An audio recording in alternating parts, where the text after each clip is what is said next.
Hey, my name is Nicholas Maggio. I hope you're all doing well. Today I wanted to come on here to talk to you and teach you a little bit about a trade called blacksmithing. Now, blacksmithing has been around for centuries.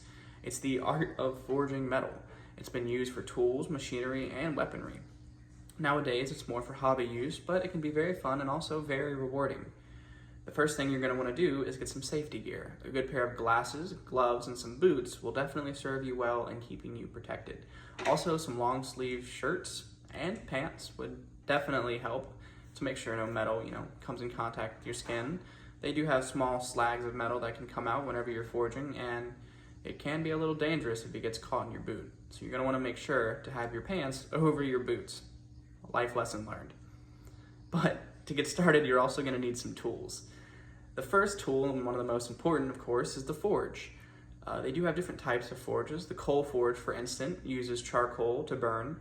It can be cheaper and easier to maintain, but you can't get a very accurate read on the temperature inside.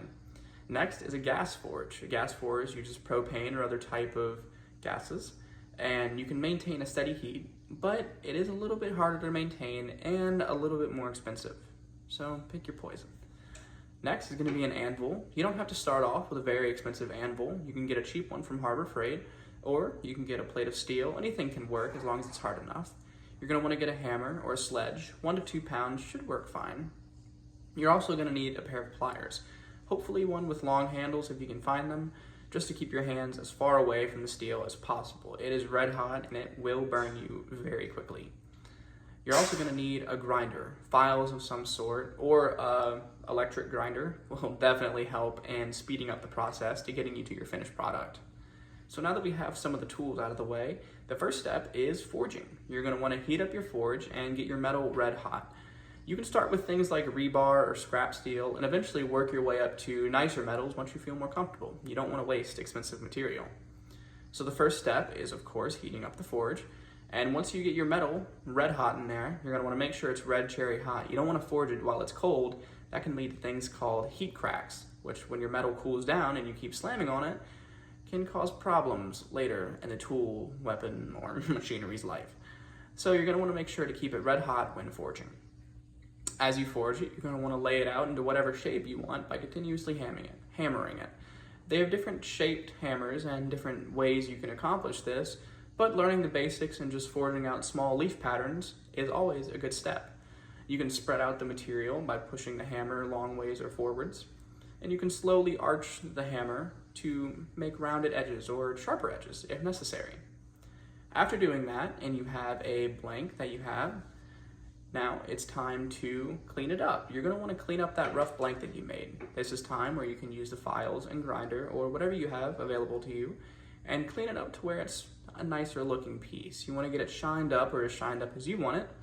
And once that step is done, you can start the heat treatment process. Now, this is how people get metal as hard as a rock, but also able to bend. This is where things like spring steel come into place. So for the heat treatment process, what you're going to want to do is get something like water, oil, or other different fluids that are used. Oil is the primary one. Water can cause the metal to shrink too rapidly, and it can actually make your blade way more brittle than you initially planned. But in order to start the heat treatment process, you're going to want to heat up the piece that you're working on.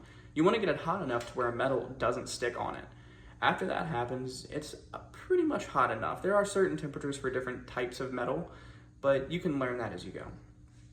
Next up, you're going to want to get some sort of vat or container of the oil or water, but water is a little more dangerous, I must remind you.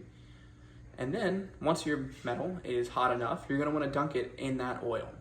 Now, it might flame up a little bit, so you have to be very careful with this step. But what this will do on a molecular level is insanely harden the metal.